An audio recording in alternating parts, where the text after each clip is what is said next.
Welcome to the Secret podcast where we talk about whatever we want, because it's our podcast, not yours. I'm joined today with Brett and with John. John and I just got back from a trip to Milwaukee, where we did a little bit of looking around. John, how'd you enjoy your trip? I don't know how I enjoyed the trip, George. I wasn't expecting that question. That's how conversations work, John. You don't always know what I'm going to say. I know. I'm spaced out, man. It's Microsoft's end of year, and we got like a week left to close everything out. But I'll start fresh. I was pleasantly surprised by Milwaukee. It wasn't a hellhole. Yeah, I've always thought Milwaukee was this depressing hellhole. And, I mean, it was kind of nice. It was fun. When I got there, I pictured, like, all I could see was how beautiful the place would be at Christmas. It was almost like every Christmas movie you've ever seen where people, like, go home to their parents and there's snow everywhere and Christmas lights. Milwaukee looks like that. We were in a really nice area in Milwaukee. Yeah. You guys seemed like you were having fun. You were texting me, you were taking pictures, you were digging, hunting, got to hang out with each other. Yeah, we saw like one street in the park. Oh. That was about it. Yeah, that was about it. And an Ace Hardware. That was cool. Yeah, we left a couple shovels for presents. Oh, that's nice. So that's how I would, like, we both flew into Milwaukee. We got there at the exact same time. Almost. I think John got there like a half hour before me. Yeah, I think it was only like 15 minutes after I got in when you arrived. Yeah, and then he had to come find me.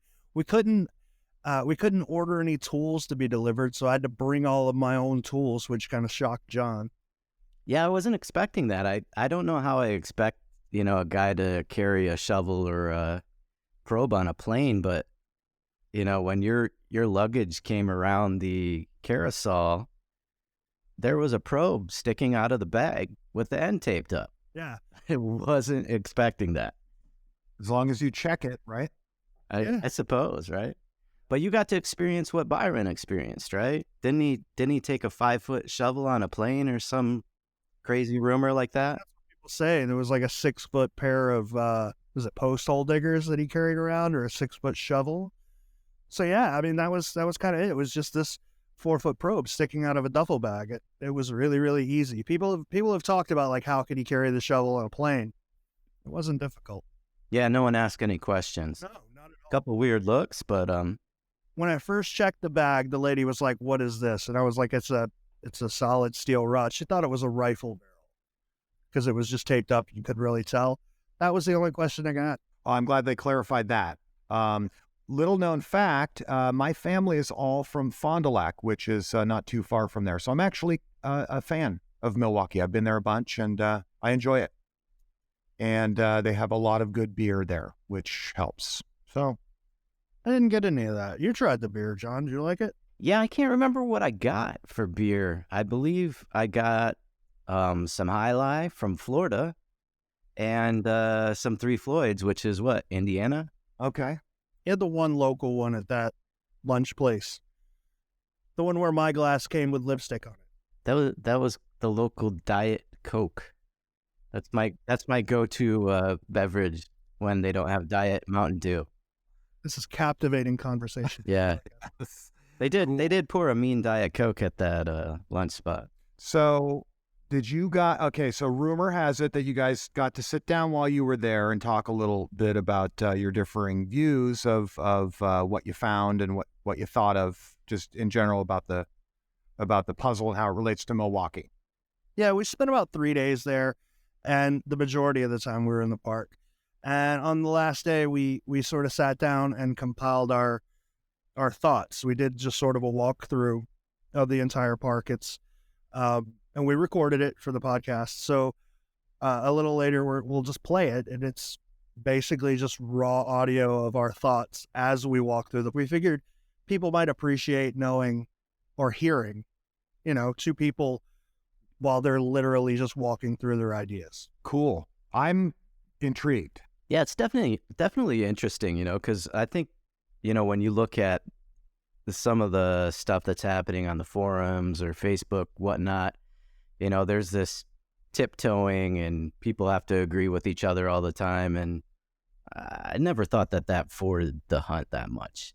No one's challenging the theories, right? They're just like, oh, yeah, great job. Good job. You have a theory too. You have a solve for 12 spots as well. Right, exactly. If you just agree with that idea and you don't challenge it, it doesn't help push the idea forward. It doesn't help take away bad ideas and find the gems. Well, it's also rare when two people actually get to go on site, go hunting, spend a couple of days, looking through all of the information, and then kind of huddle up about it at the end, right? We're all almost always just collaborating online, and there's certain rules and etiquette that we follow. But this is cool. This will be fun. I'm looking forward to it. Yeah, it's also like one of the good things about it is John and I, we don't agree on we don't really agree on anything about this puzzle. Like I've always been very simple.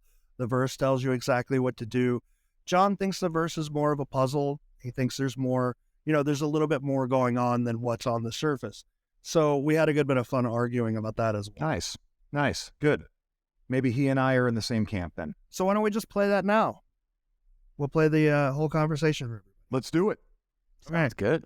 So before we play this for everybody, I want to read the Milwaukee verse, because we don't really go line by line when we're talking about this. So I want you to know what the verse is. So the verse starts out, view the 3 stories of Mitchell as you walk the beating of the world, at a distance in time, from 3 who lived there, at a distance in space, from woman with harpsichord, silently playing, step on nature, cast in copper, ascend the 92 steps, after climbing the grand 200, pass the compass and reach, the foot of the culvert, below the bridge, walk 100 paces, southeast over rock and soil, to the first young birch, pass 3 staying west, you'll see a letter from the country of Wonderstone's hearth, on a proud tall 5th, at its southern foot, the treasure waits. I thought that was the Montreal verse. That's Montreal, dude. What? I hate you guys. Where do we start with Milwaukee? I don't know. Like, all right, so the walk that I took yesterday, I walked the entire verse, and it seemed really, really straightforward until the end, right? You start at Mitchell Hall, you walk past you walk essentially to where Lincoln meets Oakleaf Trail. Yeah. And then you start down Oakleaf Trail. But you stay to the Oakleaf Trail will either go into the park or around the park. So you obviously have to, I think, the reason that it's put the way it is in the verse, which I should bring up right now because that would be smart. And you're kind of getting ahead of yourself too, right? So you start at Mitchell, but there's specific instructions to take Kenwood, right? The beginning, and then the 3 that lived there, the 3 streets that are named after people, and also, I believe it was Summit. Summit used to be 3rd Avenue. I'm not sure. One of them used to be 3rd Avenue. Yeah, so 3 and 3 people. I mean, that's a pretty good clue. You kill 4 streets with one line. Yeah. Why the extra 14 lines weaving you through the park? And I mean, I still I think you explained it to me earlier, at a distance in space, at a distance in time. Yeah, and I don't know that that's correct, but I mean, if you look at a distance in time, that could be referencing Summit being 3rd, a time ago, and then a distances in space is the space that you travel to the park. Yeah. And then you get Henrietta. Or Marietta, I'm sorry. Is it Marietta? Henrietta? Or the distance in time referring to the people who lived there. Yeah. The streets are named after the people who lived here, but, they lived here a time ago. They don't live here now. But I mean, how crazy was this guy's knowledge if he thought an obscure painting, self-portrait of Marietta Robusti playing a harpsichord that's housed in Italy? Yeah. You're gonna find that, and you're gonna find the street based on that. Yeah. I mean, it's a cool clue, but Well, I mean, he had to have some sort of obscure knowledge, right? Because I'm in Milwaukee now, and there's no way I would know these 3 street names are named after anyone important, unless someone would, would have told me that. And I don't even know, like, if it's important enough to where people in the neighborhood would know who they're named after. Yeah. Like a Milwaukee history buff would know that. Yeah. Right? And maybe that was his target audience, right? It's possible. It's possible he would put things in the verses where if you knew a lot about the city you were from, you would automatically pick up on something. Yeah. So it's maybe not meant for the wider audience, but it's meant for somebody who lives there who would know. Yeah. The one cool thing I had always heard about the painting is that it was housed at Pabst Theater, but I can find nothing stating that that's true. I haven't been able to find that either. But even so, like Pabst Theaters, it's nowhere near where you're at, right?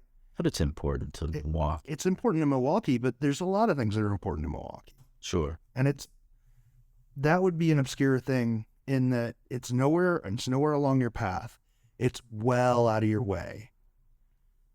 So why? I'd feel better about it just personally if it was outside of Milwaukee. All right. If it was in the Pabst Theater, yeah, okay, it would fit. I can't find anything about it being there, but I haven't looked super hard. Yeah, I'm not sure. But you made a great point about Lincoln and Oakleaf Trail. There's two places where that intersects and enters the park. Is he calling out multiple entrances?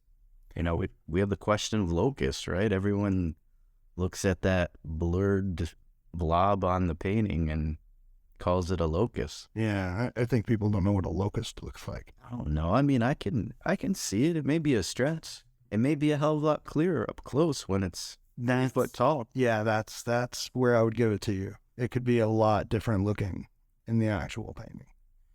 But yeah, I mean, it tells you to step on nature, cast in copper, which we know is the Oakleaf Trail and Lincoln.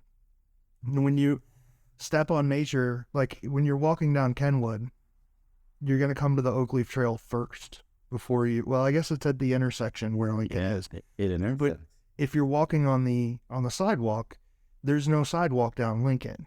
Like it's going to take you directly to the Oakleaf Trail, and you're going to be a Y, like a V intersection, where you can either enter the center of the park where all the picnic areas are, or you can continue around the left to like the backside of the lake, yeah. And logically, if you were walking down Kenwood and you came to that, you're going to take a right and head straight into the park. And that's what I don't get. I think you're right on with that. Why in the hell? I mean, is it just because it's such a prominent feature, the staircase, that he had to include it? Well, I think he wanted you to go down a specific path, right? And if you were to hang a right at Oakleaf Trail, you're going to get lost. Like, that's a winding trail. It's much easier to say, hey, continue down, cast in copper, continue down Lincoln until you get to the stairs. Because once you get to the stairs, there's only 2 ways you can go. You can go right or you can go left. Like once you're at the top of the stairs. Yeah, sure. And then you've got the ascend the 92 steps. Ascend the 92 steps, then after climbing the grand 200, pass the compass and reach. Yeah. Right? So once you get to that intersection, I mean, you would have to know where the lighthouse is, but you just hang a left and it's a straight shot. There's no other real way you can go. Assuming the compass is the lighthouse. Yeah, but there's nothing else that could. There's really not. Like, I know the wiki says that the compass, there is a compass on. What's the wiki? Coast. Yeah. Okay, so a prevalent theory is there's a Mason's compass on the lamppost with the letter G, which stands for geometry. And that you're supposed to pass, that's off to the right, you're supposed to pass that. But I don't buy it, because that's on every single lamppost out there. Like, if it's not a new metal lamppost, there's one of those on every single one of them. Agreed. I think the one thing that caught me by surprise is I assumed you had to climb 92 steps, and take it I must not have been paying attention to the Laverne and Shirley song on Expedition Unknown, right? And then climb those 2 C's. But the C's are part of the 92. Yeah. Yeah, so the way I take it is... I missed that completely until we got here. The way I take it is there's a pause. Ascend the 92 steps. Okay, do that. Now, after climbing the Grand 200, Good point. Yeah, that's a great way to read it. And Graham's important. Yeah. He calls out the staircase, right? so pass the compass and reach the foot of a culvert. So this is where you and I differ, right? I'm taking the stupid simple approach, right? You get to what is, so you've got a bunch of lions, right? Before you get to there's 8 lions before, right around the lighthouse. So you count them like we count things normally, right to left, front to back, or left. I'm sorry, we count them left to right. I think that's been the issue in the Yeah, everyone's counting right to left, and I count left to right. So you walk up to the lion. The one on the left is number 1. The one on the right is number 2. Then the next set, the one on the left is number 3. Then number 4. The next set, the one on the left is number 5. Then number 6. And number 6 is directly across from the lighthouse. Right as soon as you pass the lighthouse, you get to number 6. There's a path that leads you down. Yeah. Down. So the next line is pass the compass and reach the foot of the culvert. Everybody always thinks the foot of a culvert is the bottom of but it's not. It's the top. At least in my opinion. Like if you're talking about the foot of a bridge, it's the edge of a bridge. If you're talking about the foot of a culvert, it's the edge of the culvert. I have no idea. I honestly don't. I mean, to me, the culvert's the pipe sticking out of the ground somewhere where water's running out. But my biggest problem with this is he just named 7 streets. All of a sudden you get to the top of the stairs and you magically transport to the lighthouse. What happened there? Why did he name so many streets and then we're jumping to a lighthouse just because it says compass? That's just flawed to me, and maybe it's by design, maybe I'm missing something, but it just seems slightly unusual. I don't think it matters, right? I don't think. So why start us at Mitchell? Oh, okay. So well, I think that's important. I was talking more about the reach. No, I get what you're saying. You're saying it doesn't matter that we get to the top of the stairs and then jump to the lighthouse, but I say it does because you pass Walcott there. Yeah, but there's a line, and we may argue about this one too. The country line.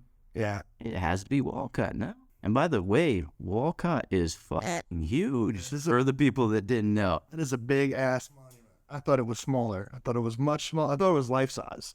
Yeah, I thought it was. I pictured it to be like 10 foot tall. And maybe I'm just a short guy, but that thing looks like it's 25 foot tall to me. So I think he's narrowing you down, right? I think he's trying to give you a path, and he's telling you, start at Mitchell Hall. Okay, Mitchell Hall is at a 4-way street. Which way do I need to go? Okay, I need to pass these 4 roads, so I've got to go that way. And then you don't need any more instruction until you get to Oakleaf, where he's like, you need to know to either go left or right. So I'll tell you which way to go. And then you get to the stairs and you need to go up the stairs. So he tells you that. When you get to the top of the stairs, he tells you which direction to go. That's a long distance, but it's not that many instructions that you need, right? You just keep going until he tells you to stop. Once you get closer to where you dig, you need more instructions. You need to narrow it down more. So it's going to be more compact. Oh, he gives you a lot of instructions once you start to narrow it down. Right. Or attempt to narrow it down. I don't know. This is the most ridiculous verse out of all of them. It's not to me. It seems really... It's the one he did first. I honestly believe this is the first verse he wrote because it fucking sucks. Well, it seems easy. It seems cut and dry to me, and it seems like if you were doing this in 1982, it would have been just ungodly simple. And the reason it's not simple now is because we're talking about trees. We're talking about trees. We're talking about birch trees whose average lifespan is 40 years. It's 40 years later. Even if nobody had removed those trees, they would be dead by now. Yeah, agree. To me, it's easy. It tells you. It doesn't matter. You can argue over whether the foot of the culvert is at the top or the bottom. It doesn't matter because he tells you to go below the bridge, right? So you know you got to walk down that path next to the sixth lion. You've got to, once you get below the bridge, he gives you another instruction. Walk 100 paces. Okay? You can go one of 2 ways. You can go left or right. Which way? Southeast. All right. That's left. You get you walk 100 paces southeast and you end up at the road. But Yeah, I don't. I follow what you're saying, but I mean, I thought the park was a lot bigger than it was, and 100 paces is very close to the distance you travel, from the parking lot where the bistro is. And by the way, what the hell was the bistro back in '82? I have no idea. If anyone from Milwaukee knows that, let us know. That would be interesting information. But it's very close to 100 paces to Walcott or to the First Lion, 300 or so feet. It's a Little League field. I don't know. Maybe it's more like, I would say it's like 500 feet. Yeah, I mean, and you can argue over paces, but then again, why does the dude tell you go all the way out to this one specific line? And there's no argument that this is you're supposed to be at the 6th line at this point. There's not really in either of our situations. I don't know that you need to go down there. I really think that he's just taking you to the spot between the North and South Lion Bridge. And my big to the lighthouse. Yeah, right where the lighthouse is. So what's the point of going all the way down to the lighthouse if you're just going to cut and go back and go to Walcott? My big question is he taking you on a path that I'm misunderstanding where you actually see all 5 of the footbridges in the park? Because, we've talked about this before, and I may be jumping ahead. A bridge is tall. There's 5 footbridges. He uses the word foot twice. Yeah. He uses a lot of words twice in this verse, right? I don't know. Being here, I can't think of a path that I could take that even sort of resembles the verse, where I can see 2, 3, 4, like 4. I can see 4 of them. But there's the one that we went down today, which was on Oakleaf, but it was by the number 6. But that, you almost hit that one as you curve all the way out around and go down Lincoln, right? No, it's like if you were to take his path from Lincoln up to the Grand 200, You go all the way around the outskirts of the park, right? Yeah, and you've skipped one of the footbridges. That's true. And that's, the question I ask myself is, he gives you all these instructions that seem to me unnecessary because obviously I have a idea of where I believe it is, but the only reason I can feel that he gives you those instructions is because you need to see something specific. And you're coming out, down on Lincoln, but I keep questioning, those 5 bridges. Why is that?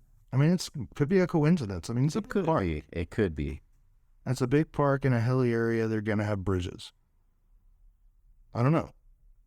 My thought is, unless there was something at the building above the Grand 200, unless there was some kind of compass there, or as soon as you walked past the building, unless there was some sort of compass, like it seems to be, he's only giving you instructions when you have to make a decision. So far in this verse, right? Well, I mean, I'd argue the start he gives you, I guess. I mean, you could turn at every street. Well, yeah, but no, could you? Because if you pass the 3, the next road is... It's Marietta. Yeah, you come to Marietta, and then you come to Oakleaf and Lincoln. There's Lake Drive there, but I mean, that's right at the entrance. Yeah. Marietta's the painting, Revisted. So she's after the 3 and formerly 3rd Avenue. So he calls out like 8 streets in this verse. Yeah. Should we be looking for more streets in some of these other verses? Well, I don't think you need to. Once you get to the Grand the Grand 200, you don't need the fork. No, you don't. Like he's obviously telling you to climb this obvious thing, so you need to be at the top of it for the next part. So the beginning, it doesn't matter as much. It doesn't. My argument is simply that he's very specific in the beginning. Then he takes you to the staircase. Then there's a void where you pass the lawn bowling and the golf course where there's no instructions. Well, you don't pass the lawn bowling. So the lawn bowling is off to the right. To get there, you have to go right. You come right up past that when you climb the stairs. It's right at the top of the stairs. I mean, it is off to the right slightly. Yeah, but Depends on if you come this way or that way. yeah, and that's what I mean. If you come to the right, you go right to it. If you come to the left, it's slightly off to your right Yeah, from the parking lot. but that's what I mean. It's not necessarily that he's like taking you on a path. I mean, he is taking you on a path, but he's taking you on a path where when you have to make a decision of which way to go, he's telling you. So you get to the top of the stairs, you either have to go right or go left. If you go right, you go to the bowling green. If you go left, you go to the lighthouse. He's telling you go to the lighthouse, so take a left. And my question is, could you see the lighthouse from the top of the stairs after you get past the building back in the 80s? You would almost have to know it's there, right? Or there would be a sign. Like I would more see there being a sign like North Point Lighthouse this way, XYZ that way. There could have been. I have no idea. But that's my thing. Every time you have to make a decision, he tells you to make a decision. So like he tells you to go below the bridge. You got to go below the bridge. He tells you to walk 100 paces. 100 paces takes you out to the road. I'm sorry, I counted them. Adding to the argument, though, you do pass the waterfall, and I know the waterfall's been redone, and you can go down a path there as well. So you would have to make a decision, and you could almost consider that waterfall a culvert. Yeah, but to get there, you wouldn't have passed the lighthouse yet. But that's what I'm saying. I'm saying you have to make decisions from the top of the stairs to the lighthouse. Yeah, you have to make. Is it really your compass? I think it's misdirection. I don't know. I think everyone assumes that's the compass because it's like, oh, look at that big lighthouse. It's North Point. It's the compass. I agree, but I think that he was doing something tricky with that line, and that's what a lot of people are missing. I think nobody thinks of that as the like. I think more people, more people that I've talked to or that have talked at me seem to think that either that because Masons are cool or whatever, seem to think that Mason's compass is the compass, or that it's telling you, like Jan said on the podcast, like you have to have a compass with you, and you go not 100 paces, but 100 degrees. And like, I think more people are not thinking simply enough about North Point Lighthouse being the compass. They're thinking there's some weird grand thing you have to do with a compass. True that. I mean, James Renner thought that way. He's a cool guy, right? Yes. Yeah. He did a documentary on the fucking secret. I mean, come on. Everything.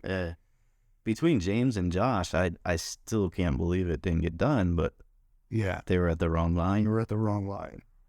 I don't understand that. Like, I guess we should talk about that, right? So I'm glad we're here, right? At the end of the day, it was a pretty rash-ass decision on my part to come out here based on, dude, these people are counting the lions wrong. Yeah. Like, that was my whole thing. So everybody, without fail, everybody is counting the lions from the left to the right. Right to left. Everybody is counting lions from... See, Cleveland's fucking everyone up on this. It is.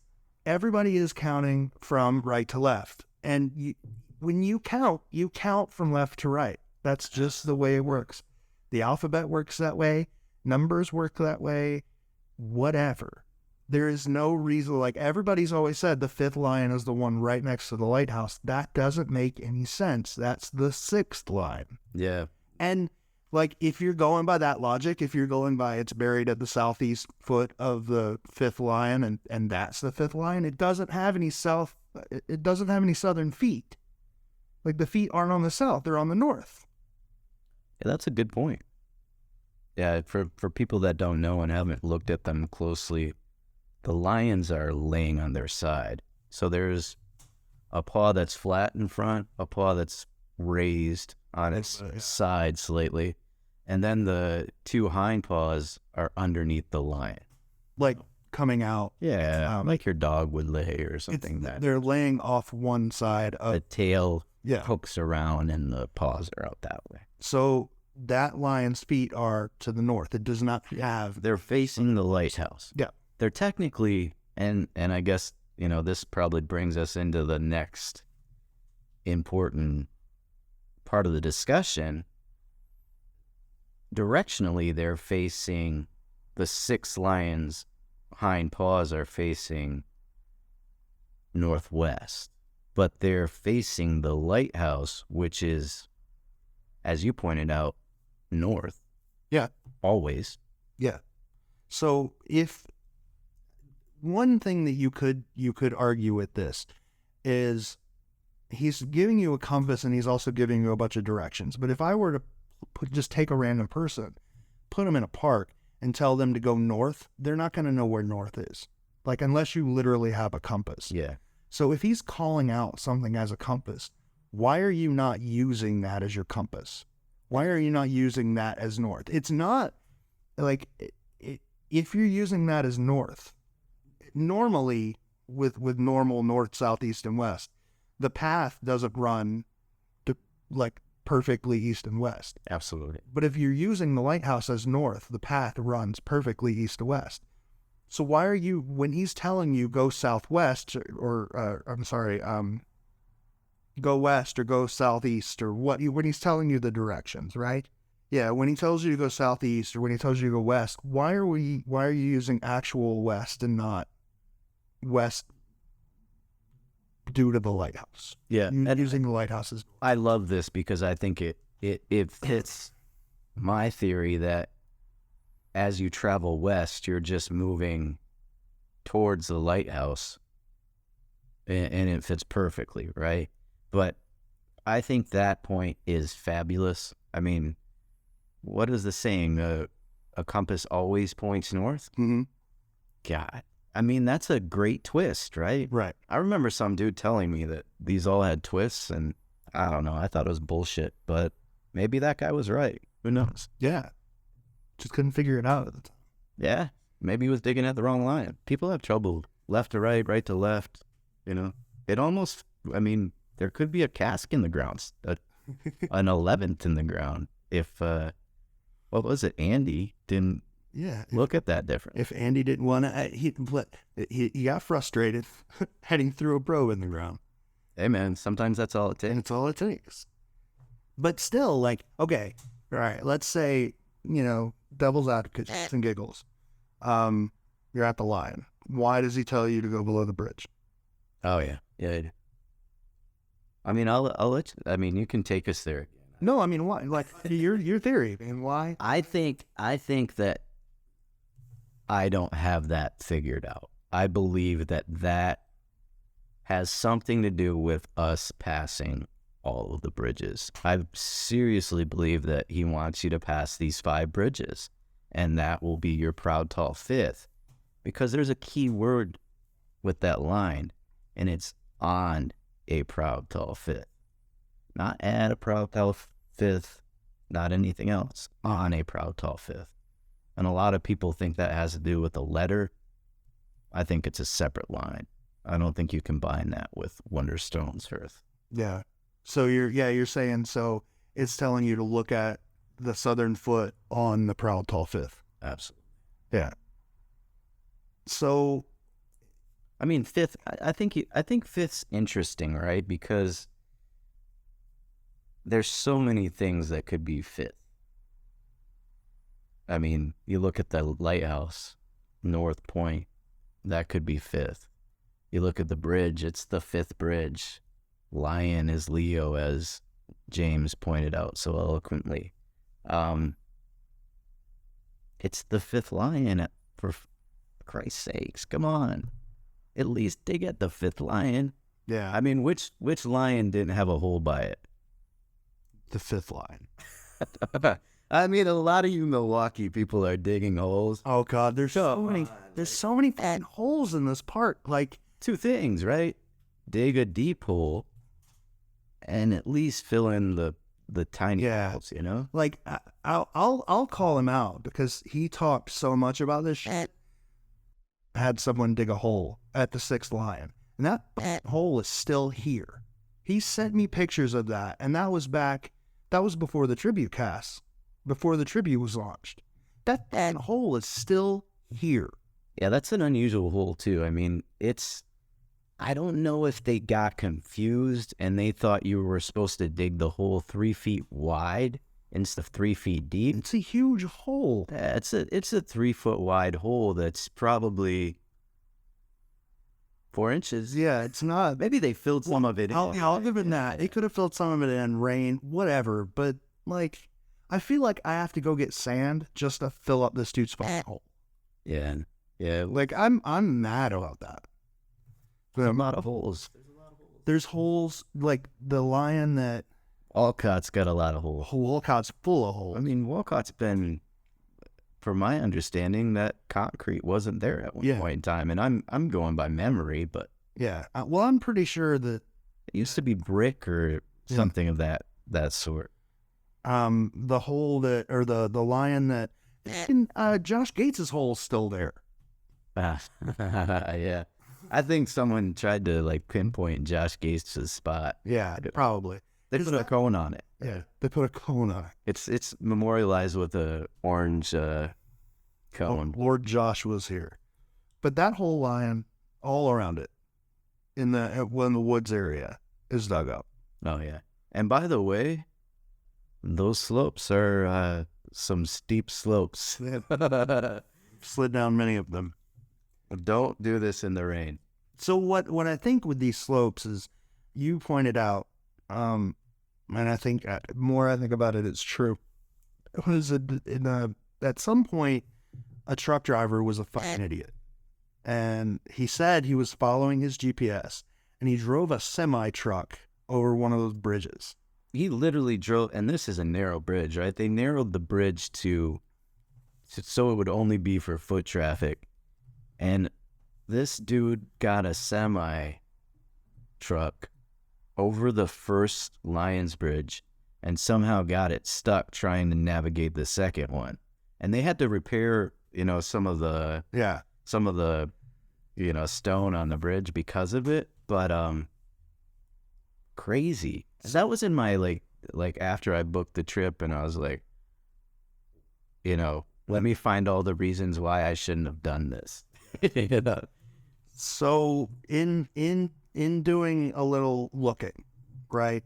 We know, you can tell looking at the bridges that some of the facade was changed, and that's different, right? So that was a project back in 2011 when they actually did a refacing of the bridge, and that concerned me quite a bit because I failed to look at that before booking the trip. But when you do that, you have to dig down to access the stone, right?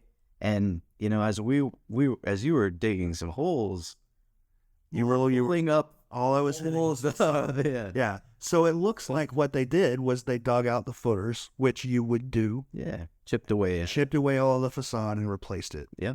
So odds are, if it was around those Lions or it was around the bridge, it's been destroyed when they pulled out the footers or when they dug down the footers. I mean, it could have been destroyed way earlier than that, right? Yeah. Because the question that we keep asking is, did the ground come up even with the base of that Lion and then slope down? Because, you have to assume that, rain and erosion did steepen that slope at least a good amount, right? I'm not a technician. I'm sure Matt has a brilliant equation that would tell us exactly, how steep that slope is and how many inches it increased over the years. But my thing is, looking at all of Olmsted's other parks, he doesn't like. He likes for paths, like he wouldn't like a steep path like that. Like if he wanted a path there, he would have put in steps. right? He likes the wooden steps, like log steps, Yes, yes. and that would erode easier. So what I'm thinking is, were there log steps there for the pads going down the lions, which eroded out? And instead of repairing them, they just removed them. He accounted for it, right? Or at least, Oscar San or whoever, I think San designed the bridges, and then Kuiper or whatever was the guy that designed the lions. Yeah. But they have the drain going into the woods. I mean, it's what, 2 foot? Yeah, but I think those drains Are they? yeah, the runoff drains, I'm pretty sure they're... Possibly. But the way I look at the path down, I mean, I only think that there was like 1 or 2 that were intentional, and the others have just been scrambled, Well, and another thing that leads me to the erosion is the presence of those drains. You're not going to add those unless erosion is a problem, because you want to divert the water to somewhere else. And why divert the water if erosion is a big deal? Yeah. So 40 years, even 100 years later, even 40 years later, that ground's going to have eroded so much that now you just slide down it's a big ass slip and slide down those things. Yeah, it's crazy. I mean, that's a huge miss in my mind. How come nobody warned me of this before I booked this stupid trip? I'm not a smart guy, but I figured it out pretty quickly when we got here, But digging anywhere near those lions, I will say, we dug down 2.5 foot, maybe. I'll say maybe. Yeah, but it's tough to tell. It's on a 45-degree slope. Yeah. But all we did was dig up bridge facade. They just buried it. Yeah, they just buried it. And unless they had dug down that deep, that bridge facade wouldn't be there. So if you're right, and it was by a lion, and it's not by a lion anymore. Yeah, I mean, I the way I see it, I have to be right. I don't know about you, but... Well, the way I see it, if you're right, then the last, let's see, 1, 2, 3, 4, 5, 6, 7, 8 lines don't matter. They could just be thrown away. No, because you're confused, and that's taking you by those bridges, so this one's the 5th. Okay. When I leave you speechless, I know I've done something well. Yes. Josh Cornell also leaves me speechless.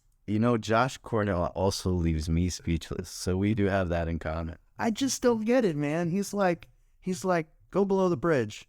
Okay. Said this line at the top of the bridge. Yeah, but weren't you the one that said the foot of the culvert isn't necessarily below the bridge? Yeah, but you could just be looking below the bridge. Yeah, okay. So my thought was, he tells you to go to the foot of the culvert, and then he says below the bridge, and a foot of something is at the top. It is not at the bottom.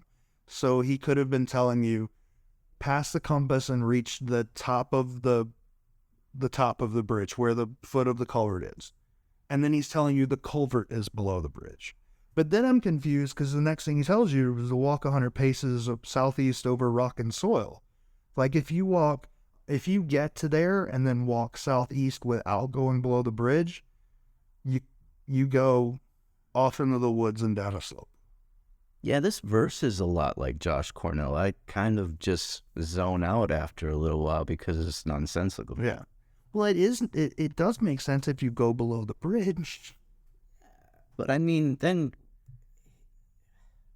the way I see it is, that's a shitty puzzle, man. Like, if you take me all the way around Lincoln, up a bunch of stairs, to a lighthouse, down a path, by a lion, through a bunch of paths, over a little bridge, and then back out to Lincoln, which is 500 yards from where I was when I climbed the stairs, I'm pretty pissed because I didn't need to do all that work, man. Yeah, but if you don't do all the work, then it's not a puzzle. If the dude told you to pass the 3 who live there, get to the Grand 200 and continue walking, and the cask is buried at the 9th tree to the right, like, that's not much of a puzzle. It isn't, but that's why I'm saying this had to be the first verse, right? I mean, I don't know. I mean, I see it as being pretty basic. Go to the stairs, climb the stairs, go to the left, go to the culvert, go down the culvert, and then walk southeast. Like when you get to the end of that path, there's a marker. It's obviously new, but it has a compass on it and shows that that is a southeasterly path, and it uses the lighthouse as north. The sign?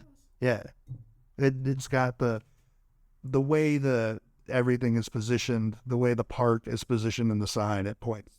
Oh, I follow what you're saying. You can discern that. Yeah, From the northern lighthouse, that is the southeastern path. yeah, and then it tells you to go west, and it walks you right down the sidewalk. So how do you get back to Walcott though? I don't want to go back to Walcott. So how do you justify country I don't know. and the 3? I don't know. Because the 3's important to me too, because I think you've passed 3 bridges by that point. You pass the 3 bridges, and then you come to the 2 lion bridges, which are the 4th and 5th footbridges in the park. Yeah. I don't know. I just like it, man. It seems to make some sense out of this crazy verse. Yeah, but I think it makes it too complicated. It just cut it. He needed an editor. I thought he was an editor. I don't know. It makes it too complicated. Like, It's complicated. Like, we're going up and down paths, and that's complicated. I guess. I think it's all kind of complicated, Yeah. right, at the end of the day. So the rest of it, I don't understand. I don't. I can see a young birch. Like a birch tree lasts a certain amount of time. I just forget about those lines. You know, it's funny because every time someone brings them up, I'm like, oh, shit, I forgot about the birches. Yeah. You know, who puts that in a puzzle? Well, like I pointed out to you today, you can tell a young birch from an old birch. Except for it wasn't a birch.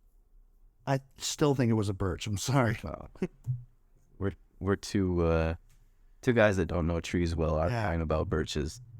But you can tell a young tree, right? So my theory is, But birches are, is it easy to tell if it was a white birch, right? You know, or a paper birch, whichever you want to call it, you know, the ones that have the rings and, you know, appear to be in the painting, if that's what you think that is. Is it easy to tell which one is young and old? Because, I mean, I grew up in Michigan around those trees, and well, you would be able to tell if one was freshly planted, like within the past 2 years. or would it have five you know what I'm saying? Oh no, yeah, the brand. No, it wouldn't have that. What do you call those trunks? 5 trunks? Yeah, no, it wouldn't have that. But you would be able to tell it's a young birch, because for the first couple of years, when you plant a birch, you're gonna put stakes around it. You're gonna put wires up of it. It's gonna be 5 foot tall. And I guess that, I mean, if we're really counting birch trees, the 5th one doesn't have to be young, right? No, it doesn't have to be young, but It can't be young. It's got 5 so we argue about the birch trees. But let me ask you this: if I just plopped you down in this park, and you don't know trees, like what would you call those trees? I mean, that's why I say they absolutely have to be a white birch, right? Or a paper birch. Yeah. Because anyone that grew up around those trees knows it's a birch tree. But I mean, if I'm talking about a yellow birch or something like that, I mean, I didn't even know there were river birches that were 60 foot tall until we Googled it. I'm like, oh shit, that's a river birch. You know, like, but I always knew what a white birch was from a very, very young age. I don't know. I mean, like, I don't know trees. I know palm trees. And that's why, right? Because they're native to your region, right? Yeah.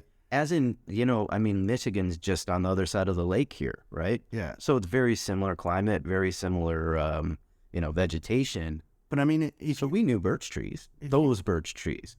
but if you were to plot me down in this park and you were to say, what is that tree? I'd be like, well, I know it's not an oak. I know it's not a pine. I know it's not like an apple tree. It's probably a birch tree. That was my, like, this seriously, it looks more like a birch tree than anything. Like, I'm telling you with 100%. You just happen to like eliminate 4 and come to birch, and it's got to be that, right? But I'm a normal person that doesn't obsess over puzzles. Like, how the f do I know what kind of tree it is? Good point. Good point. maybe it was called out somehow. Maybe there was a sign. Look, we're planting birch trees. I don't know. I mean, if I were to say, if he's putting you in this area, this is going to be a very specific young tree that you're looking for, and then he's telling you to pass a certain number of them, but it's a forest, for God's sakes. Like, Yeah, that's because you're not supposed to be down under those bridges.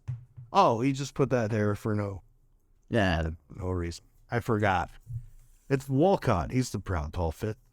Man, that dude's tall. He looked pretty fucking proud, too. Yeah? Yeah. I mean, should we talk about my crazy faces? Crazy faces. Oh, I mean, you can. I mean, I was one of the biggest... I criticize a lot of people for seeing things in paintings. Yeah. You know, to a point, I'm not the nicest guy online, right? Yeah, that's true. Yes.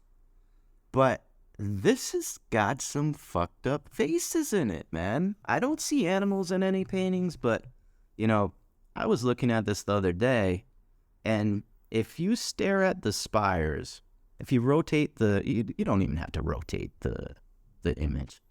But if you stare at the negative space between the spires and just let your eyes relax, let the negative space come forward, you see a side view of a face. It looks like a neckline. You know, you see a nose, a mouth, a slanted eye. I have no idea whose face that is. But then if you look at the sleeve, I almost see Walcott, man. I almost see Walcott. I see that big beard. You know, his nose, forehead going back. I mean, think about Lincoln, right? Like, everyone looks at me and they're like, John, you're crazy. That's not Walcott. But think about Lincoln and the rocks in the San Francisco painting. Even if you're right, let's say It means nothing. let's say John Jude Palancar comes out to you tomorrow and he says, you are right, that is Walcott. That's it. Thank you, John. Damn right. But what does that mean? Like, you're That means it's buried at the fucking fifth line, like I've been saying. no, like the only reason, like you're doing what everyone online does, and you're ignoring the verse. You're just completely like You know, I was the one that didn't ignore the verse because I'm at the right line, not the wrong line. Then you gotta go past the lie. Like, Oh, you passed 4 of them. my thing is, like, the verse continues. Like, it just does. It tells you to walk. If you're at that culvert where that line is, The culvert, the waterfall. either one. Pick a culvert. I don't care. Yeah, the waterfall is actually 100 feet from the bridge. The waterfall is 100 feet from the bridge. I apologize, 100 paces from the bridge. Okay. From So go face that up. Okay, so let's say you pass the compass, you reach the foot of the culvert. So you've passed the lighthouse.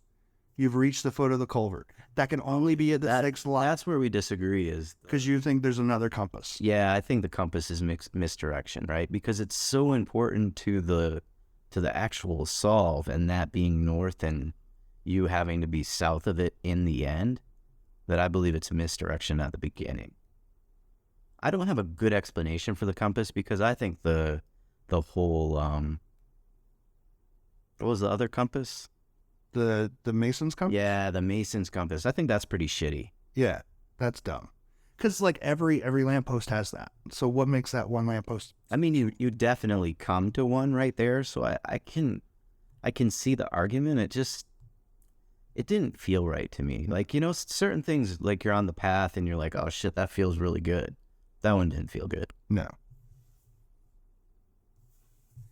I don't know, man. I think I still, like... So where do you dig? Where do you dig if you come back out on Lincoln? I don't know. I mean, I would think there's the birch trees on God. You're gonna argue that they're not birch trees. There's the birch trees in the center of Lincoln Highway. Oh yeah. So like 3 years old. yeah, okay. They're not birch trees. Whatever. But like I'm trying at this point. I don't necessarily think those trees are correct, but I also don't think he's gonna tell you to count. I don't think he's gonna tell you to count the trees in the forest. Right? I don't think you're counting trees. Okay, so what's the birch is nothing? Yeah, that's a good point. I don't know why he put birch in there. I think he could have left that out. Yeah. In order to fit your soul, he could have left it. But he did put it in there. So at some point, you got to come across a birch. At some point. Yeah. And I assume you probably did back in the day. And then you have to pass 3 of something. 3 bridges. Okay, so we're going to go up the thing. I feel like I'm repeating myself. Yeah. It's very similar to the verse. It doesn't make much sense. Because so there's only 2 bridges on that side. No, there's 3. There's 5 footbridges in the park. Total. Yeah. Correct. Yeah. There's the one hidden one. There's the one off to the right of the steps. There's 3 that are north in the northern section of the park, and then there's the 2 lions. The 2 lions bridges. Yeah. But so you pass 3 and you stay west from the direction of the compass being north, and you come to 4 and 5, which are the lions bridges. But if you if you walk up the 92 steps and you hang a left and you walk to the end of the park, you're only going to go over 2 bridges. Yeah, and I agree with that. I think that's where the confusion comes in with that verse. Yes, I agree. I'm very confused. Yeah, and I think everyone is, right? And thanks, Byron. I know you're alluding to the fact that my solve is confusing, but I believe that you could, I think you could take a path and see those bridges in the northern section using the wacko directions that he gives. I agree. And if he wanted you to see all those bridges, he would have created that path. Good point. I mean, it could be on Lincoln. It could be, right? There's some guy that says anything's possible, too. Yeah. I don't remember his name. What is this? What are they, oak trees or are they? What? They're birch trees, right? Birch trees. Oak Island trees. Oh. I don't know anything about Oak Island. It's a giant. In Canada, man. It's a giant hole in the ground. It's in Canada, eh? You should go. Money pit. Yeah. They call it the money pit. Like, I don't get it. So I looked into Oak Island before the curse of the Oak Island, right? It's a cool thing. It's a cool thing, but they've never found anything. They found like a piece of wood or something that had something carved on it, but that was when a dude that owned it was trying to convince sellers that there was shit buried there. Yeah, that was one of the original things they found, right? I don't know everything about it. I know that it's very intricate in the way it was designed. Yeah. And I think that is what leads everyone to believe that there has to be something of value there, or something. Someone was trying to hide something for a reason, right? Whether it's to keep it away from people because it's bad, or because it's valuable and they don't want anyone else to access it. It was like the soul of the devil to the bottom of the money. Yeah, isn't there something like it's the... So here's what I remember about the money pit. That they dug down and they found some wood and they found like logs. And it's bound with coconut twine, right? Or something like that? The logs? Yeah. I don't know. It's bound with fibers that aren't indigenous to the region. Right? See, I don't necessarily trust the stuff that was found because most of this is the layers, right? There's multiple layers. There seems to be, but it's ground. There's going to be multiple. Like, I don't necessarily trust the first. I think you need to look at it more. It's very complex, yeah. All right. There's different layers, and there's several layers down. And I don't even watch the show. I've never even seen the show, but I've seen some. Well, like stuff on the last time I looked at it was like 10 years ago. Yeah, and exactly. Most of the stuff that had been found was found by the investor who was trying to sell the place.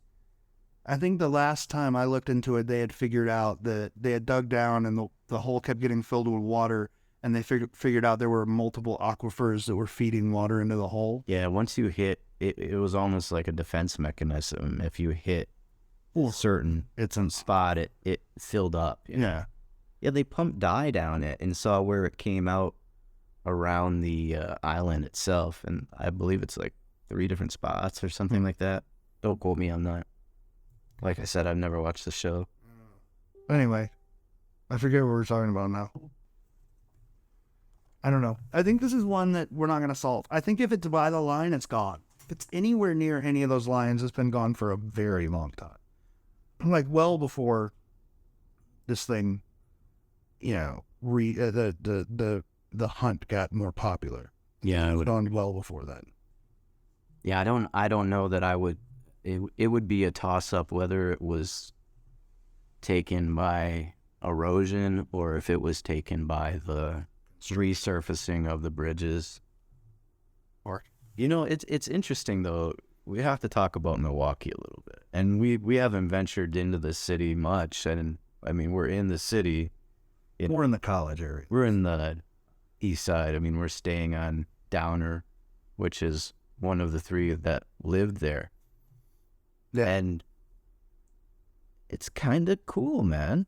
Yeah, it's not as depressing as I thought it was. Yeah, I thought it was. I was not looking forward to the actual city itself. People seem nice. Well, yeah, I guess the only ones we've entered. Well, no, because there were all of the people who huddled around the lake like it was a beach. The beach thing is weird, and that's a Michigan thing too. They've turned Lake Michigan into a makeshift beach, Yeah. and yeah, it's a lot of college age people, I think. Yeah, but we're in the college area, so. But it's not bad. Like, the houses are nice, everything's pretty, and It's very old. It feels. It's refreshing. It's not city. yeah. So I was a little wrong, but I still don't want to come here anymore. Nah, I'm good. I've seen it. So guys, that was awesome. Raw, I got to admit, I didn't understand all of the things that you were talking about, but it's really cool to just sort of have this candid, be almost like eavesdropping on your guys' candid conversation about it after you're done hunting. That was really cool. My question is, so it sounds like you both differ in some ways with the verse itself. George, can you expand on that a little bit? Yeah, so I think this is one of the few verses in The Secret that's very cut and dry.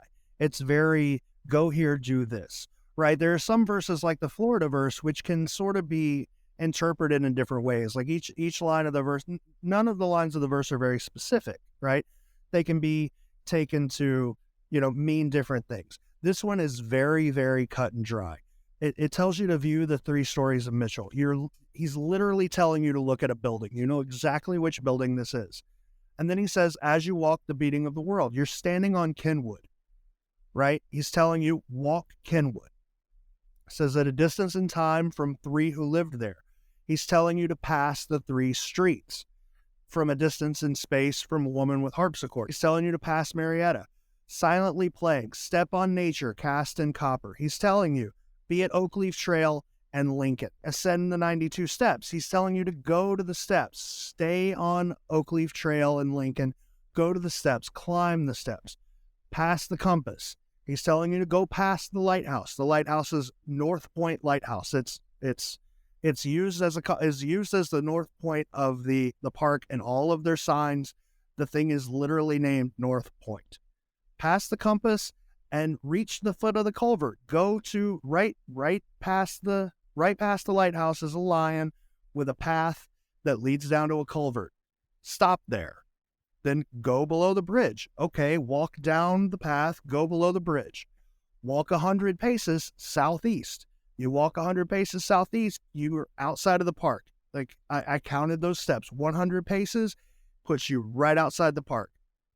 To the first young birch, there's a big birch tree sitting there. And me and John will argue about whether or not that was a young birch. That's a valid argument. But there's one right there. You'll see a letter from the country of Wonderstone's hearth.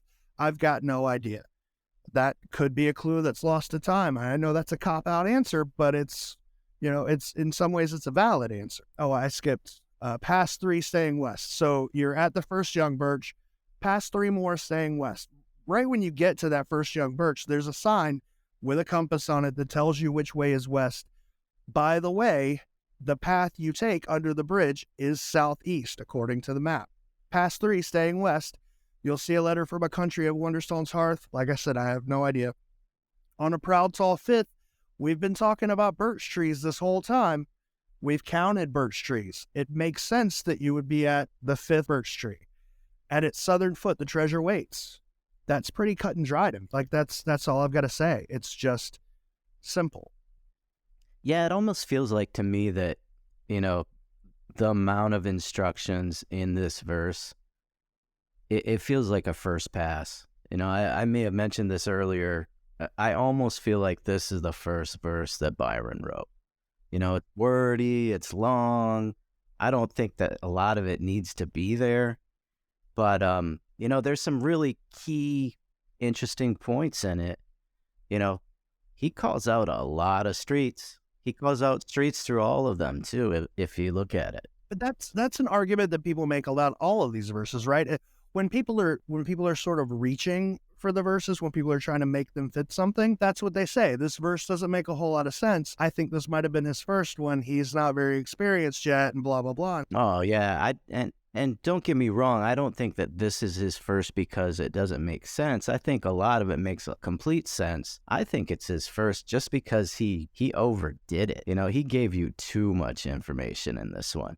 Not really. If you're standing at Mitchell and you turn right and you walk down Kenwood, he only gives you a line when you have to make a decision. You keep going down Kenwood until you get to Oakleaf and Lincoln. You can keep going on Oakleaf into the middle of the park, or you can keep going down Lincoln and Oakwood. He tells you to go down Lincoln and Oakwood. And then when you get to the steps, he tells you to go up the steps, and then you got to go right or left. So he tells you to go left. Like, that's what it seems to me. It seems like a long path, but it seems like every single line in this verse is important. It's actually, for me, I was shocked. I thought it was a much longer distance that we would travel based on how long this verse was. So from the 3-story of the Mitchell to Lake Park, it's what, like 500 feet? No. I don't know. It's not much further than that, right? It's 3 blocks. 3 city. Well, it's 5 blocks. 5 blocks. When I look at this thing, I question one thing, though. Is he just calling out all the entrances to the park? You can enter up near Kenwood, where Oakleaf Trail and Lincoln meet. You can enter on the backside, where the grand staircase is. And you can enter over near the lighthouse, where Locust is. I believe it was in the beginning. Technically you could enter in the back, and I don't see anything there, but well, you could enter at Locust Trail as well, and then both of the ravine trails. Yeah, good point. Yeah. I think there's one more. There's the entrance at the very back next to the main road. There's the entrance at the lighthouse, the entrance at Oakleaf, but then there's all those paths that. But those are the 3 main entrances, right? When you look at it? Yeah, those are the 3 main entrances. I don't know. It's interesting. Yeah. I see where people think that there's a locust in the painting, and why would that be there? It's odd because there's a locust like street and there's a locust trail. I don't know. Yeah, I'm right with you on that. I don't know that is a locust, and it may be more revealing in the original art, but it's definitely curious that there's a Locust Street entrance. Man, the length of this verse is odd. I believe it's the longest verse by far, right? You said by. Yeah, I think it's 26 lines. Yeah, it's the longest verse by far, but it's also the most repetitive. Well, getting ahead of ourselves again. You didn't go through how you thought the verse worked. So how I think it works. I think it's just dead simple. How do you think it works? Well, I agree that it's simple. I don't think there's much simple from a standpoint that he's just giving you instructions, right? The couple things that I'd question is the gaps, after you climb the staircase to pass the compass. If it is the North Point Lighthouse, there's a decent distance there. He provided 5 lines above just to get you from Mitchell to Lake Park. Now you're going to travel that same distance, maybe a little bit further with 1 line.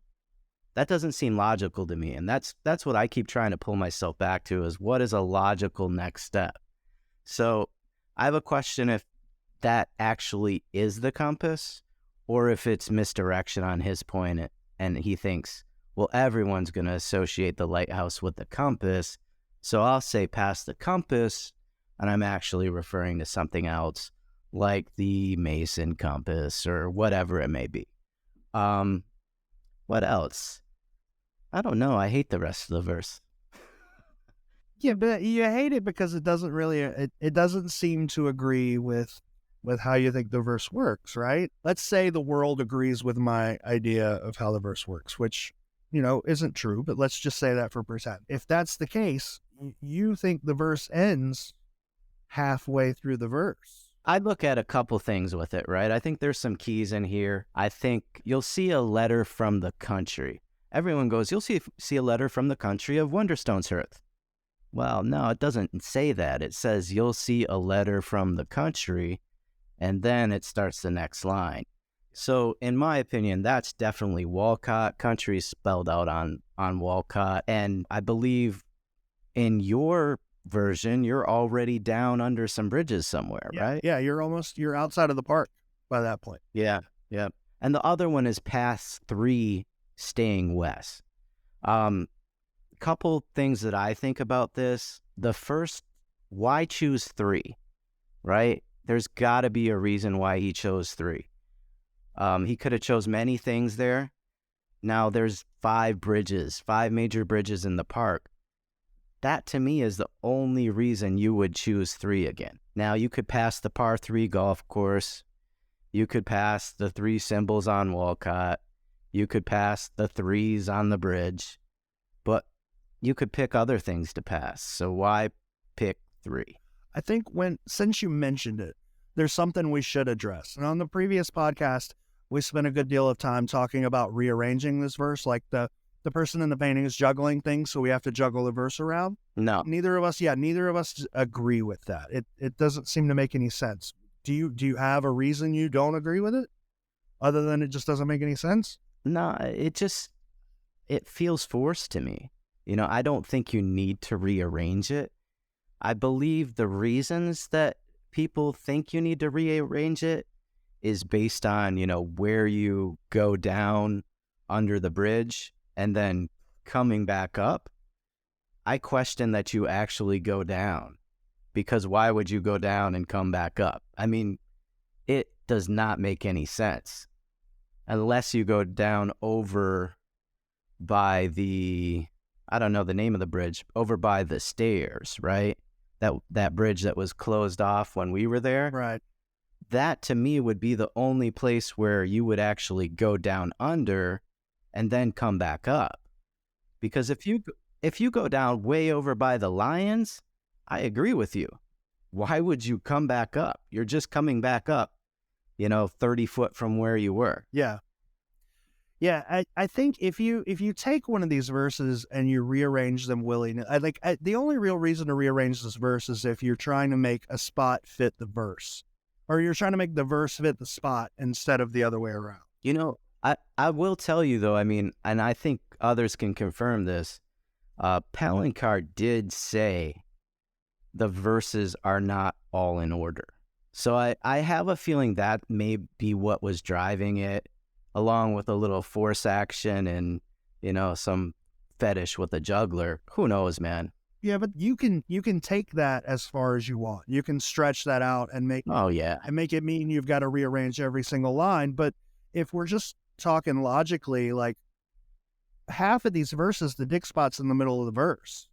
Yeah, exactly. That's what I took it to be too, is, hey, don't read it from start to finish and think the last line is going to be where the treasure is, right? Yeah, and like in Florida, the dig spot is most likely behind bending branches and a green picket fence at the base of a tall tree. That's literally in the middle of the verse. The rest of at the boat anchor. Yep. If you don't rearrange that and put it at the bottom where it's your final clue, then the rest of the verse doesn't matter, and why write it? Yeah, good point.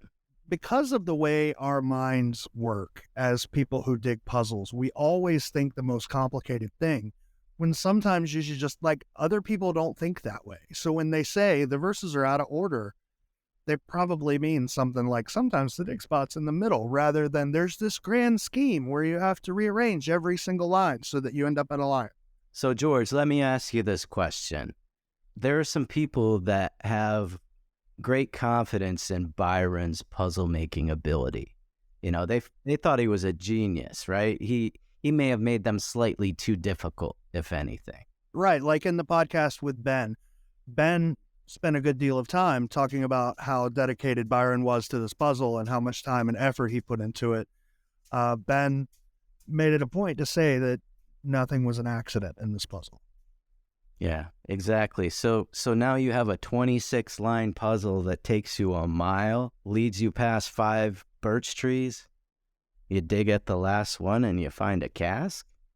I don't know. It doesn't seem like a great puzzle if that's the case. Whether or not that makes it a good puzzle, it doesn't, in my opinion, it doesn't really matter. That's what the puzzle says to do. Like, if he doesn't want you to find a birch, why is he going to say a birch? If he doesn't want you to be below the bridge, why is he going to say below the bridge? Like, I get it. There could be some misdirection in the verses, but like a quarter of the verse can't be misdirection. You can't remove a quarter of these lines just because, you know, you think they're bad. Yeah, I don't think you need to remove them either. I think there were probably some, I mean, we talked about this as well when, you know, we were in Milwaukee.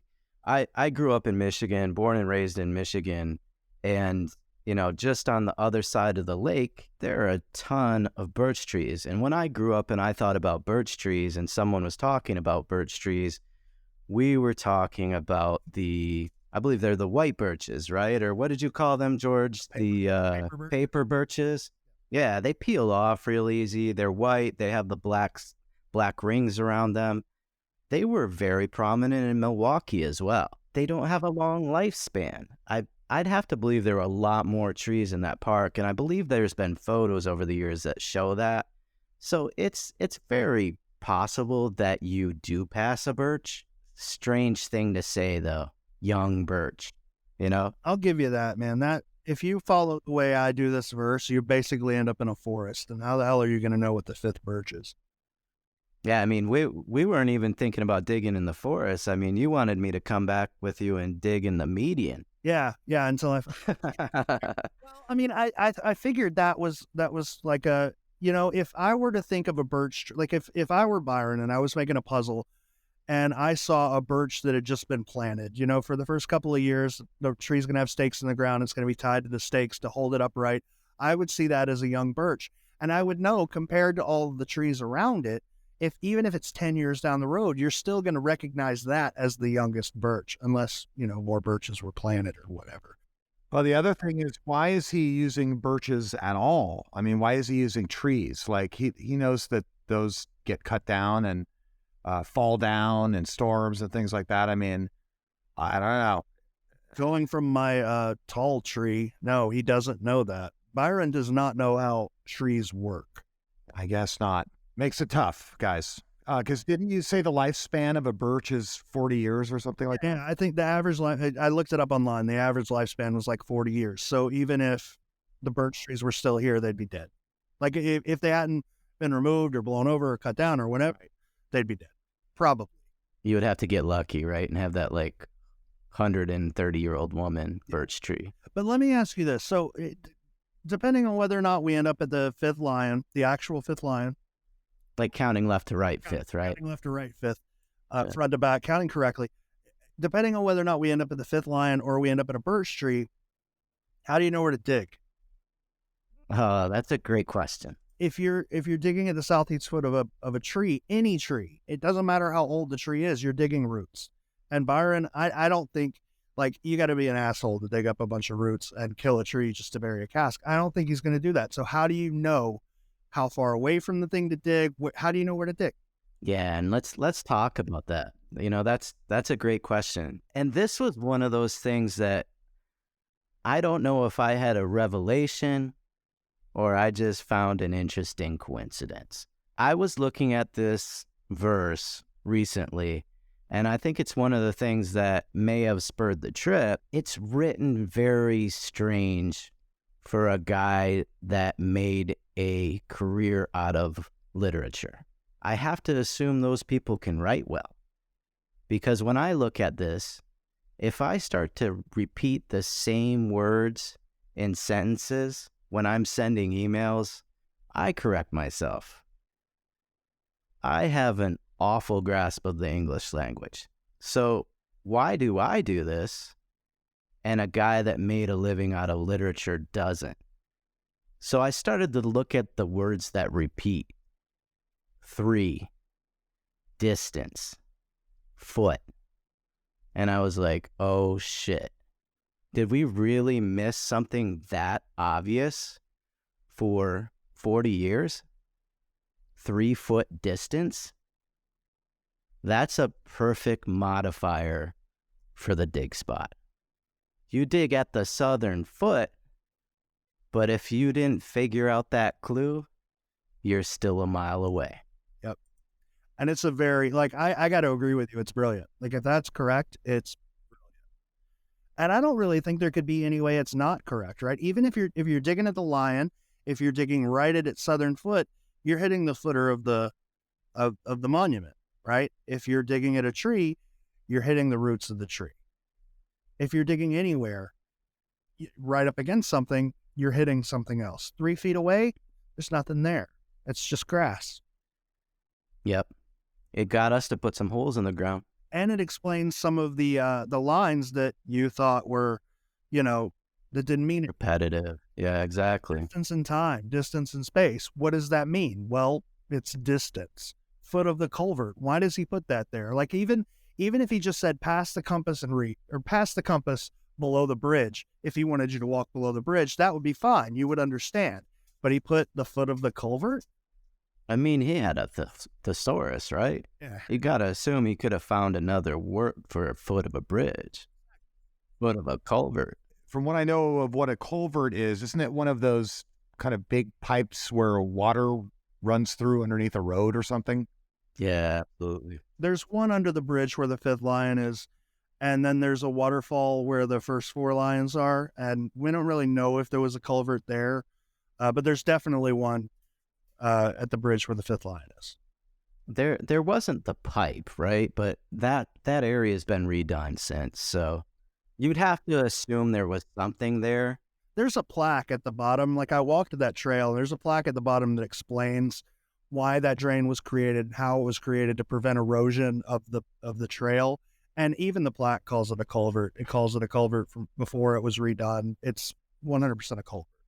Now, whether or not the waterfall was also a culvert, I'm not sure, because there's a physical culvert at the waterfall too, I believe, right? Yeah, true. The waterfall was redone, and you have to assume there was something similar there. Even on the opposite side, on that northern side of the park, there could have been culverts over there too. It's tough. It seems like a somewhat obscure line. So I didn't mean to derail the conversation about the repeated words thing, because I think boy, is that a good point. And I hadn't even thought about that. And as you look at, I just kind of was looking through some of the verses. I look at San Francisco verse, or what we think of the San Francisco verse, and it repeats the word giant, at the end, giant pole, giant step. Are we supposed to be looking at Giants? Yeah, right. Exactly. I think someone said steeple recently, and I was like, that's clever. That's clever. I'll give you that. Yeah. Yeah. Yeah, I think there's going to be a few of these puzzles where, we have almost the whole thing solved. People have a few different spots, sound familiar. And then there's just one thing that no one's looking at that manipulates that spot. That's a modifier to the puzzle. Well, like Cleveland, right? Yeah, Cleveland, I look at it that way. That was a modifier. The backwards thing was a modifier. George can explain how it was hinted at throughout the puzzle, but at the end of the day, that's what it did. It took you to a spot that made absolute logical sense, but unless you got that modifier, it's the wrong damn spot. This is literally what I wish I could just beat into people's heads, right? Every day I get emails from people who want me to go over their solve with them, and they're all image-based. They're all like, look at this little thing in the painting, which could be something else or whatever. Focus on the verse. Yeah, that's a tough one. Cleveland and Chicago just screwed the population because they are so damn visual. everyone's like, these puzzles work exactly the same. You take the icon and the path and whatever. But, dude, look at the rest of the images. There's not a lot in that painting of Milwaukee. City Hall, big-ass cape. You can look at other Palancar work, same big-ass cape. Yeah.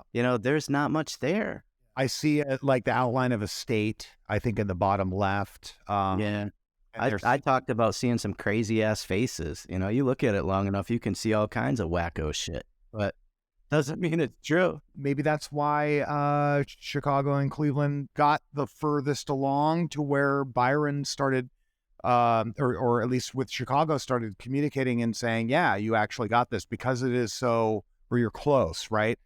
Because it is so image-based, and maybe the rest of these just don't work like that. No, I don't buy it. I think Cleveland and Chicago were found because people didn't have any preconceived notions on how they were found. Like That's a good point. I like that. Brian and Andy and Johan, they didn't have this huge, vast amount of knowledge of all of the puzzles and this, grand scheme of how they're solved. Eric and Rob, they were just having fun. Nothing had been solved. But that begs a question, though, George. What kicked them off? Like, what was the first thing that they came across that said, hey, this is Chicago. Hey, this is Cleveland. I mean, I think Rob and Eric, I think Rob said that he saw the water tower and he was like, that's in Chicago. Yep. And the image. And then he found the Bowman. He was like, oh, I know where that is. And the verse. That's in the image too. Yeah. And then the verse took over. He didn't need the image anymore. I mean, aside from the fence post. So that's a good point. I mean, you're right there, though, at that point. It's kind of like the Greek gardens. Once they found the wall in the columns, it's like, get me a shovel, I'll figure it out, Not that it was easy. No, not at all. I mean, I'm definitely simplifying the whole thing. Maybe people are confused when people say these puzzles all work the same, right? Because what I mean by that is there's a verse and there's a painting, and the painting gives you a general idea, and then the verse of where it is, and the verse takes over. And when I say like it works like Chicago, maybe people are thinking it's a little more complicated, like it works exactly like I don't know. Yeah, I think of it differently. So when someone tells me, hey, these all work the same, I think they have a template, right? Where they have to have a specific image that concerns the city, a path that takes you to a park. Once you're in the park, you're going to see something and you're going to go a different direction and see something else that's going to tell you to dig by it. They're waiting for that big dig here sign, like a halo over a fence post or a wall that's exactly the wall you're digging at. That's what I think of. So I never thought of it how you thought of it. Yeah, they're all puzzles. So they're going to work somewhat similar, but it may not be textbook template stuff. Exactly. I mean, they're all a little different. We know that because some have acrostics, some don't. Some seem to be taking you on a journey, and some are just like everything you need. Dude, you're reading the wiki again, aren't you? Journey, puzzle. What else do they say? What I'm trying to, well, I didn't want to say path because it's off if I said path, but that's what I'm trying to say. Like we know they work differently. We know the verses work differently, but in the grand scheme of it, there's a painting, there's a puzzle, there's a painting, and there's a verse. The painting gives you a general idea of an area, and the verse takes you to a cask. So when people come to me and say the painting takes you to the cask, I immediately shut them because there's no possible way it could do that. The only one I would argue that the painting may have a lot of impact on the final location is Houston. I absolutely think it's a perspective painting, and I have a bad feeling that jewel may represent the dig spot. It's a tricky one. There's probably a modifier in that one as well, but I think that's long gone. Everyone can dig by trees all they want, and I agree with you about Houston, but if I take the verse away, could you solve it? Oh, no way. No way. I probably wouldn't even be in Houston. right? Exactly. People would be arguing if that cropped out coordinate is really 96 or whatever it was. Is it 96? I think so. That's just what I want to beat into everybody, man. Just look at the verse. Focus on the verse. Yeah, I think you have to look at all of it. It's probably going to be slightly easier to find something new in the verse because the stuff that people find in the paintings is crazy stuff, right? Like I was saying before, you start seeing faces and little minute details that you need to analyze by blowing your image up. It's probably not right, man. I mean, like JJP was young and he was inexperienced, but the man knew what reproduced art looks like. He painted some damn good paintings. He did. Like, but he also knew like this amount of detail is going to get lost when you print. Like he had stuff. oh, agreed. Right? So if he's had stuff in print, if he's had experience with this, why do you think he would paint these minute things that he knows are just going to get lost in the printing process? Yep. You have to ask the question, right? Did he know that there was a possibility that they'd be cropped? You may think so, right? If he did have experience, is everything on those outer lying edges probably not an important clue? You know, there was something that JJP, when Bradley and I went to the showing, JJP was sitting around at the in the gallery, and we were talking about paintings, and I think Bradley mentioned this on the last podcast. One thing that JJP said was he hates when his art gets reproduced because in editing of the book, they always airbrush out fine details. I got to assume that's the same with The Secret. Like you're going to airbrush out brush strokes, or you're going to airbrush out this or that. He said some of his most famous art that's in some of the highest quality prints, they still airbrush stuff out. He would be planning for this, you know, when he's making these paintings. He would be planning for touch-ups. He would be planning for the printing process losing details. Like he's going to make whatever clues he needs to make obvious to you. Well, also, they saw the final version of it, and if they thought, you know, what, I have an original book. I think you guys do too. I mean, if he looked at the book and goes, this is going to be unsolvable because they cropped it like this, or they, you know, this detail didn't come out, he could or should have done something about that, right? Yeah, I mean, Byron would have gotten printing proofs before the books were even published. He would know exactly what they were going to look like in the book. So, are we missing anything? Probably not. In my opinion is that we're not, that we've got what we need. I question it slightly, right? Because for one thing, and that's just the size of the paintings, right? They were shrunk down a lot. So even as an artist, if you think your work, you know, stood up to that test, you still lose a little bit, right? Because you know it's there. We don't know it's there. So you may be able to look at it and say, oh, there's something in those curls on the side of the Montreal hair. And I'm looking at it going, what the hell is that? And then I see the paintings the size of my wall. Yeah. Who knows? You know, you can argue it both ways, but I think most of the stuff is there. I'll agree with you. Things that are essential for the solves, I think, are there. And, you know, and otherwise I think we would know, you know what I mean? Somehow that would have been communicated. Well, Kit posted something interesting, right?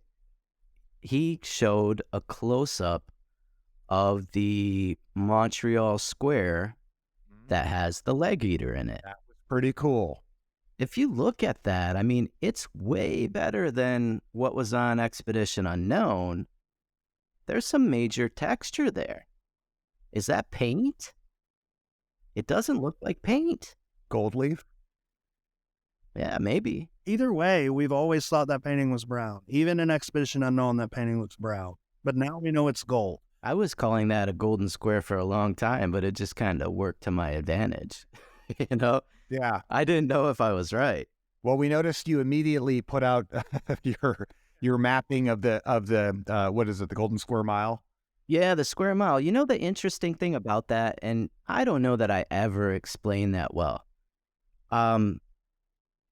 the interesting thing about that is the streets that I put into the squares is the old version, right? That was the original version when it was smaller. It was the square mile.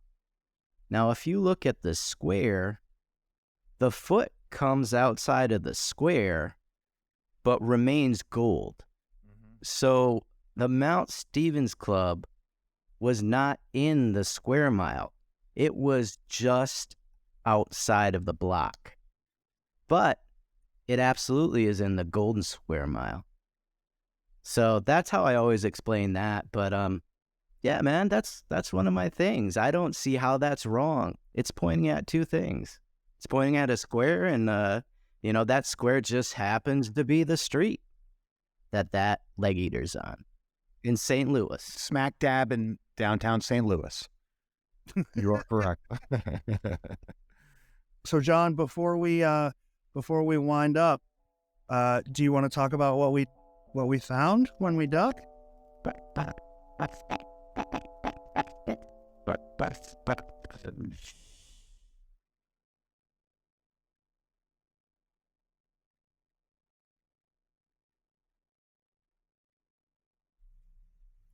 You're still here? You're still here? It's over. Go home. Go. Go home. It's over. Get out of here. Go home. All right? Leave. I'm calling the cops. Get out of here. Just go.